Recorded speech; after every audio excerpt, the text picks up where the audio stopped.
All right, so I'm going to answer, well, first I'm going to get a drink of water, and then I'm going to answer Gabriel's question. Gabriel was here yesterday. He was one of the people who was asking me all those great questions from yesterday that I published. So thank you, Gabriel, for coming back, and thank you for this question, and I'm going to give you a good answer.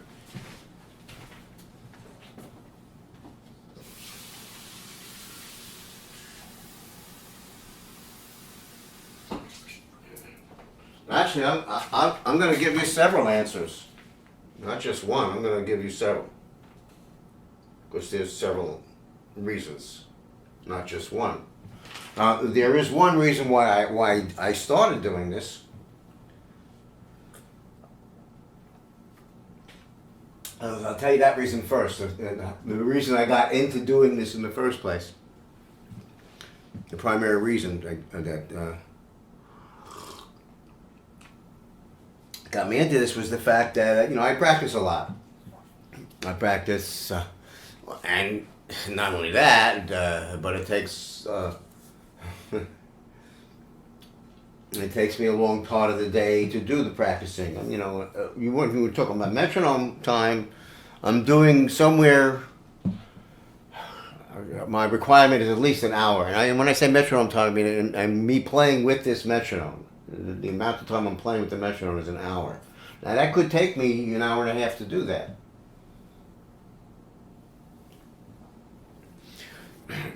My acceptable, it's unacceptable not to practice, although I do it. I take breaks, I take days off. And then there's my minimum standard is that I have to at least warm up, and that's, at least I have to do at least an hour and warm up. If I can't do that, then I'm going to do something. If I have to play, I'm going to do something on a hi-hat for 5 or 10 minutes or whatever. But my daily routine includes the hour warm up, and that's my minimum amount. That's what I hardly did that yesterday, but I did a lot of playing, demonstrating stuff, so it made up for it. I tried to get a minimum of 2 hours because I want to go on to do at least half strokes. So that 2 hours could take me 3 hours to do it. Now, I could do more than that. I could do 3 hours. I could go into my accent section. That's a third hour. Now I'm into 4 hours. That's my entire morning. So now we're talking about a 9 to 12 sitting. 3 hours is about the length of service that you ever really want to get involved with. I think beyond that, you need to take a break. And so I stop at that point, and I may or may not come back to practice later that day or not. And I might do another hour, I might do another 2 hours. I might do, very rarely will I do 3. I think maybe once or twice I've done 6 hours. But we're talking about a 10-hour day. If we're going to do 6 hours, that's... So that's a lot of time sitting. So I spent a lot of time sitting. So the whole point of this is that I spend a lot of time sitting. And I'm also I want to get into this now. I want to explain this to you after I tell you the reason. So because I spend so much time sitting and doing this intense work, and I'm also using my ass. I know you don't see it, but I'm using my ass when I play. Playing for my ass. That's what you have to do. And so I developed a boil on my ass. And so what? So I ignored it, and I just kept practicing, and I kept getting bigger and bigger and bigger. Until finally I couldn't sit. So I had to stop practicing. And a couple of days went by, and I said, well, this is not going to work. So I started standing up practicing to get off my ass. Now, once I did that, a couple of other things happened because of that.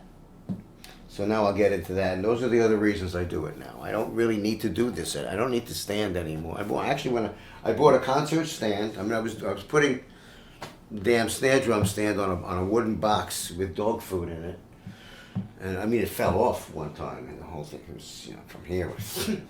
So I went out and I bought a concert stand. This is a concert stand. I don't think you can see it. Let me lift it up for you so you can see what this is. This is not a regular snare drum stand. This is a concert orchestral percussion snare drum stand. And this is meant specifically, it's made by Haldon, which is the same people that make the music stands. It's an extremely efficient design. It doesn't have the bells and whistles that these other stands have. But it's sturdier, more stable, sits higher, holds the drum better. It doesn't squeeze it. It uses a gravity system.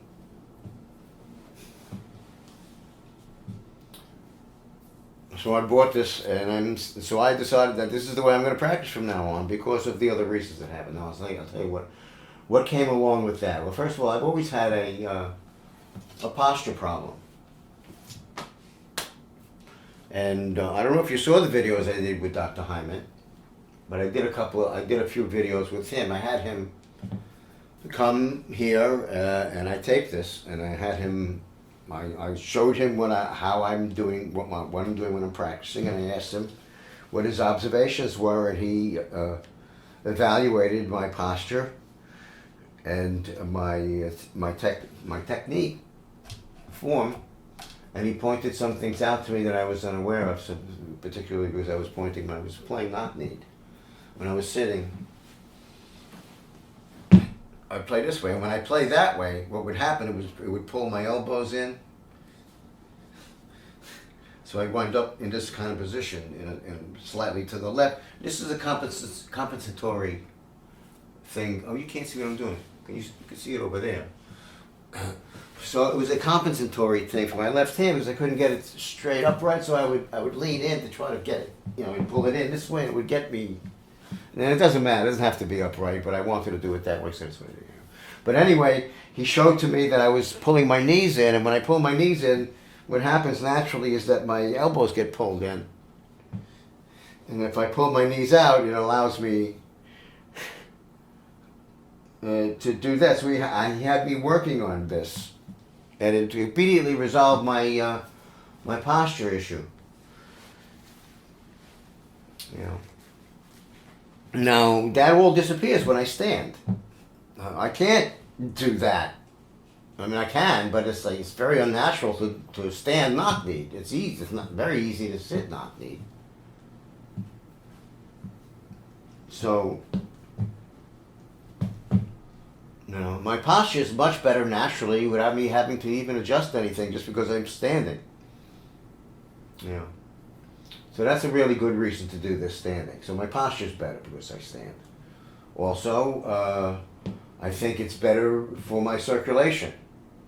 I've been told many times by teachers and therapists that I should get up and stretch every 45 minutes to an hour.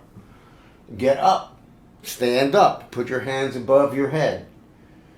It forces the blood to circulate again. I mean, that's what allows you to use your muscles.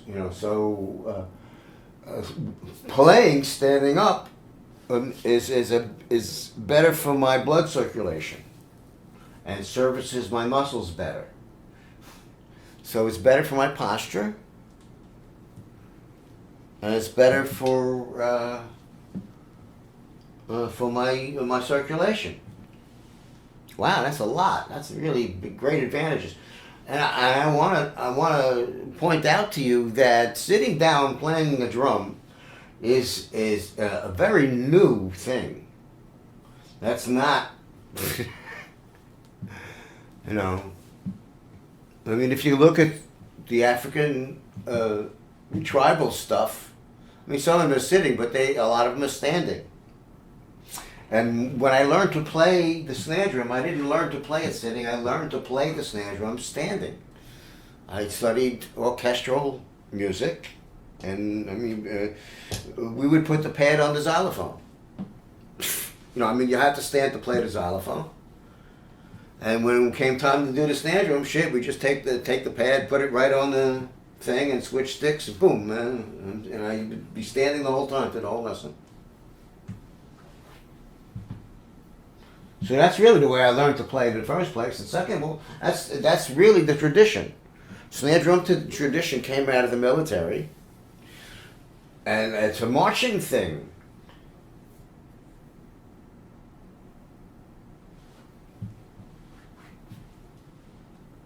Okay, Gabriel. So you saw Jerry's video. I want to do another show with him because that was shitty. I'm sorry. The videos I didn't have it together yet, and the video was poor and the sound was terrible.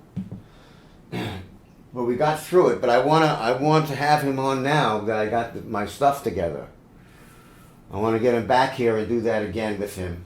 I can't do the same thing because he's already diagnosed me. But I want to talk about posture. And form and breathing. He taught me that your breathing has to be normal always. I mean, it affects your rhythm, your sense of rhythm. Your body has a rhythm. Everything in the universe has a rhythm. So our bodies have systems, and each system has its own rhythm. Our breathing system has a rhythm. Our circulatory system has a rhythm. Even our brain processes. Electromagnetic waves go rhythmically through our brains and communicate to different areas of our brain. Everything's in rhythm.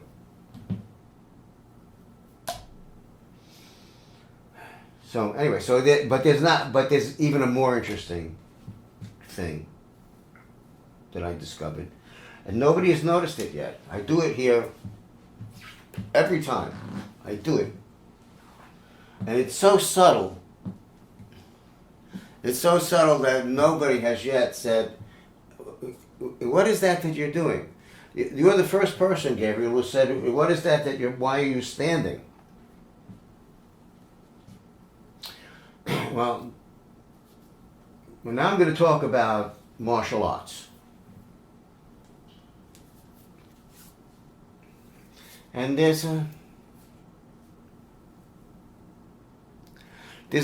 history of relationships between drummers and martial arts, and wow, this is going to be a big one. I'm going to have to publish this one now. Okay, so there's a relationship between martial arts. I mean, you take Buddy. He was a black belt. He was into martial arts. Some other guy. I mean, I know some personal people. My personal friend of mine, who's one of the great drummers from the '60s and '70s, who was on all of the disco records. He was the disco king, and he came from Korea, and his name is Jimmy Young, and I met him when he first came to New York. His first gig was in the Village Gate. It was in Metropole, opposite Gene Krupa. He had to play opposite Gene Krupa for 2 weeks. His first gig in New York. And so anyway, he was from Korea, and his culture contains martial arts, and he was into martial arts, and I always considered him like I always thought that the reason guys got into martial arts because they want to hit hard, they want to learn how to hit hard,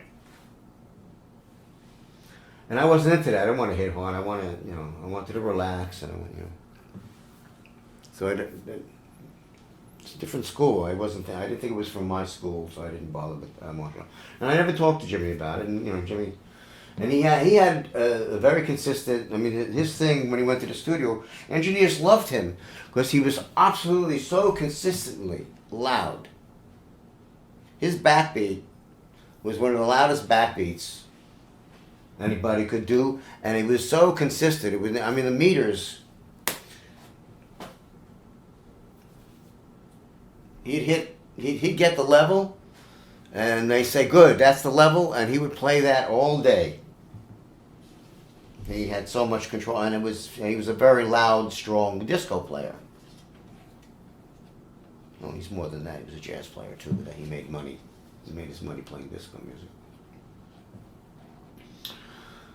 So recently, I made a big change in my approach, and it had a lot to do with the fact that I got interested in Tai Chi. Because and the reason I got interested in Tai Chi, because I was never interested in martial arts. I thought that it was a fighting, do as much damage as you can.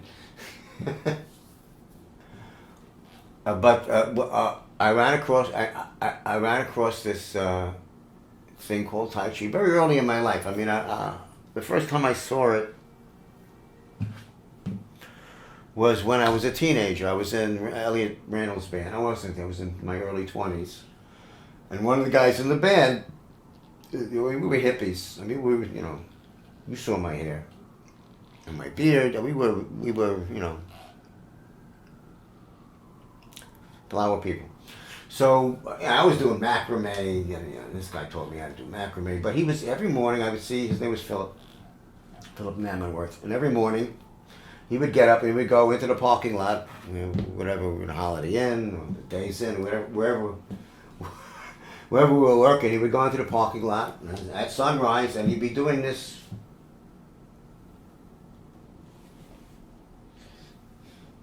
But he wasn't practicing punches. He was doing this very slow movement. I can't do it. I mean, I didn't study the discipline to be able to execute it. But it was sort of this very graceful. Everything was circular. And it was a fighting discipline. I mean, this form could be used as a martial art defensive system, and you can hurt somebody with it too. But it was very gentle, and it was very slow motion is how we practiced it. And I was getting into the point where I was changing my attitude. I've been through. I explained this yesterday about you could throw the stick fast, or you could throw the stick slow. And I always used to try to throw it as fast as I can. I thought the object was to try to keep it separated as long as you can, because the longer you can keep it separated, the faster your wrist can move. So I thought you had to practice your linear speed by throwing it as fast as you can on every stroke. Even when I didn't have to, I didn't have to throw it that fast. I mean, here, I got to throw it that fast, but I don't have to do that till I get up to that tempo. But I was throwing it that fast on every stroke, and now, so I had to change your heart. I'm trying to remember why I had to change your heart. I went from throwing it as fast as I can to throwing it as slow as I can. And to continuing to do that as it accelerated, to try to maintain the slowest linear speed possible until I got into a fighting tempo. Once I got up to the fighting tempo, then the power comes out. So if I practice it slowly and if I speed it up, when I get up to a high tempo, then the energy level really rises. I get a lot of power out of it. I'm not really using muscle. I'm using about the same amount of energy I did when I started.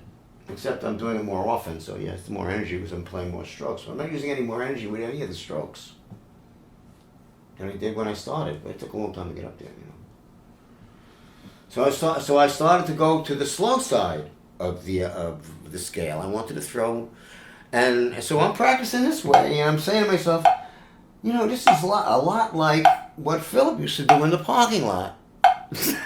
With him when he's trying to move in slow motion, I'm trying to move in slow motion. I can't because of gravity. I have to at least go as fast as gravity, because gravity will pull the stick down from my hand if I let go. But I'm basically trying to play in slow motion. So there was something similar about this. I said, well, what is it? Why is the martial arts practicing in slow motion? You practice it in slow motion, and then when you get in to fight, you do it at speed, and it becomes very powerful.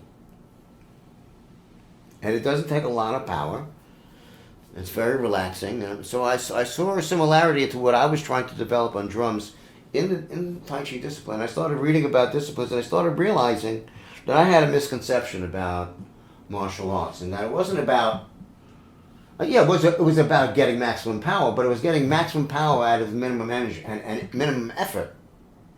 It was about staying as relaxed as you can and loose as you can while you're doing this. You know. And the name of the video that I saw, this martial Tai Chi arts expert, it was a 30 or 40 minute video, and the name of the video was Relax Harder. And all he did was talk, the first 10 minutes, he just talked about, how you think you're relaxed, you could get more relaxed, and, I thought I was relaxed, and, this guy's not a young man. And that's what I'm doing. I'm trying to learn how to relax more. I've been doing that all my life, and I'm more relaxed now than I was last week, and I'm trying to get more relaxed tomorrow than I am today. And it works. You just don't relax, and you're in a relaxed state. You could get further and further into a relaxed state. The furthest relaxed state is death. The heart stops, and you stop breathing, and that's really relaxed. Boy. But you can get very close to a near-death experience. We don't do that much. But I'm talking about really deep levels of relaxation. Not just sitting in your chair and watching a movie.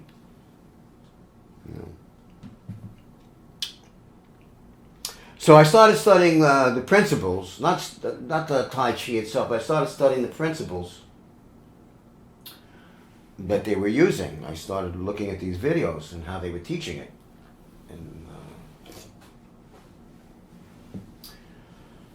And so here's the basis of what they're doing. They're using momentum. You're standing on your feet, and what they're doing is they're pushing off the floor, which creates momentum, and that energy goes through their ankles and through their legs, and then they pass it to their knees in a rotational motion, and then they pass it to their hips, and then they pass it to their upper body, and then they pass it to their shoulder, and then they pass it to their elbow, and then they pass it to their wrist, and then they pass it to the fingers, and then they pass it to the opponent. But the foundation of the energy, they're using the momentum gained by their full weight against the floor, using the ground to push off from. And the principle is that momentum can be transferred very easily through the body if it stays relaxed. As soon as you create any tension in your muscles, it attenuates the momentum. And then any tension in the joints shuts down the door completely, so the momentum doesn't pass through the joint. So you need to stay completely relaxed. Your whole body, from your toes to the tip of your fingers, has to be relaxed. And all you're doing is pushing off the floor, creating this momentum. You're not using strength. You're using momentum. There's two kinds of energy. There's kinetic energy and there's inertial energy. And kinetic energy comes from accelerated mass. Has a high impact, an explosive kind of impact. Momentum works at a much slower pace. Has a lot of energy, but doesn't have a high impact or doesn't, it's like, all right, so you think of it this way. A train has a lot of momentum. It doesn't have to move fast. It has an enormous amount of momentum. It'd be moving at 2 miles an hour. It's not going to hurt you. It's going to push you out of the way. But if you put up a wood fence, it's going to go through the fence. Nothing's going to stop the train. But it's not, the impact is not very kinetic. And I could take something much lighter than a train, like a baseball. Now, instead of moving it slowly at 2 miles an hour, if I throw the baseball at 100 miles an hour, it's going to do a lot of damage on impact. It may not go through a wood fence, because it doesn't have as much energy as the train, but the impact is going to do a lot of damage to surfaces because of the acceleration rate. So there's two types of energy. So I was working with kinetic energy. I was trying to use acceleration, because I thought that was the formula. If you increase the acceleration, you're increasing it, right? Yeah. But that causes things to happen to your body when you try to accelerate like that. It's much more efficient to use momentum, to transfer the energy using the momentum rather than acceleration. I'm not trying to move fast. I'm trying to move relaxed and in rhythm and passing my momentum from joint to joint. This is what the whip is. I realized that when they're throwing a punch, they're throwing a punch like this. Everything is rotating. That's the first thing I realized. Whoa. Everything is based on rotation. It's not up and down. It's not linear motion. It's rotational motion. That was the first thing I realized from just looking at them. They're looking at the button. And I talked to my friend Jerry, the chiropractor, and he says, "Oh yeah, every joint is attached and has a fulcrum, and everything is circular. It's not linear." And that's a different set of formulas.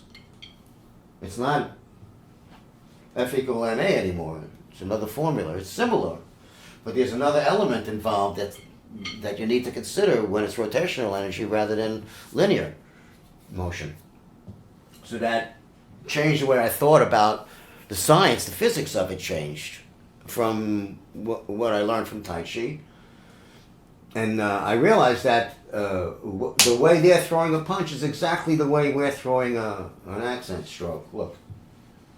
But we're not using our whole body. We're just using part of our body.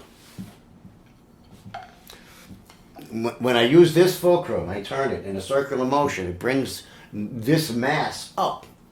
Now there's potential energy. If the mass comes down from gravity alone, if I don't even have to push it, but this mass has potential energy now. So if I force it down, that momentum is going to pass into my elbow, into my forearm, and it's going to force the stick up. And then I'm going to pass it down forward and pass that energy to my wrist by going downward. And the wrist is going to pass it to the fingers, and the fingers are going to pass it to the stick. And so this is rotating this way, this is rotating this way, this is rotating this way, this is rotating that way. The stick is rotating this way. It's Tai Chi. Except, I'm not standing. So Jerry, my doctor friend, said to me, try this. He said, "Why don't you put your feet on the ground and push off the ground?" And I said, "I can't do that. I'm playing the drums. I use my feet. I'm playing with my feet." So he said, "Well, do the best you can." So I started doing that, and what that did was tighten my lower body, tighten my stomach, and tighten my butt. And it gave me a very rock-solid foundation for the rest of my system to sit upon. So I had a foundation behind my strokes. So I was practicing that. This is a Tai Chi concept he was giving me. Except they do it standing up. The way they do it, their stance is they break. First of all, they break their knee, which brings the center of balance down a little further into the center of their mass. So they're decreasing their mass a little bit, making themselves smaller with the same amount of mass. So that's a powerful thing right there. And then they're pushing off their feet. I couldn't do that on a drum, so I was pushing off my ass. Well, after a couple of months of pushing off my ass, I got a boil on it. And I couldn't do that anymore, so I had to stand up. And then I started saying, well, now I can push off the floor. Now I'm doing Tai Chi. Now I'm really doing... So I started doing this. And breaking my knees and getting into my Tai Chi position. And I was actually... get to the point where I could transfer the energy from the floor through my body. Or not. I mean, it's another tool. I've gained another... tool to work with. If I need a little bit more, I can pull it out. It's now, and my foundation is now, I got a rock solid foundation I had before. I got all this support, this muscular, and he told me about this. This is what happens when you're moving here. It's not an isolated movement. You're counteracting the movement against some other weight and mass in your body. You know, it's a system.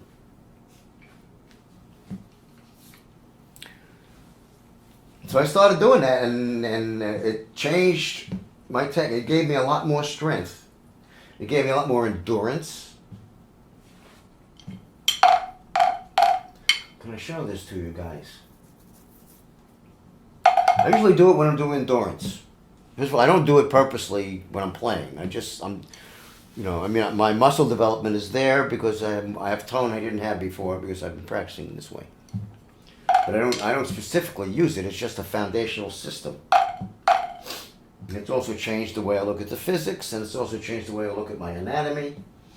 I'm looking at my anatomy as a bunch of circular motion fulcrums.